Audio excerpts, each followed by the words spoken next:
Presidential Spokesperson Edwin Lacierda na magandang gesture ang paghingi ng paumanhin ng presidential aspirant na si Davao City Mayor Rodrigo Duterte. Ito ay sa harap ng umano'y maanghang na salitang binitawan ng alkalde laban kay Pope Francis matapos maipit sa masikip na trapiko nang bumisita ang Santo Papa sa bansa noong Enero. Git ni Lacierda bilang Katoliko, magandang hakbang ito na kumilala na may naapektuhan sa hanay ng mga depoto sa naging pahayag ni Duterte sa Santo Papa. Nauna nang ipinaliwanag ni Duterte na ang maanghang na salita ay hindi patungkol kay Pope Francis kundi sa pamahalaan na hindi umano maresolba ang usapin ng trapiko.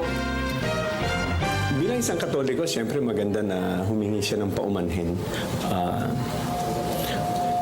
Maganda naman yung kanyang, kung siya humingi ng dispensa, edi talagang inaamin niya na nagkamali siya ron. So, bilang isang Katoliko, siguro magandang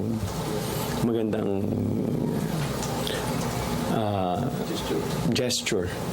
On the other political thing, that's a matter between Mayor Duterte. I cannot speak on that.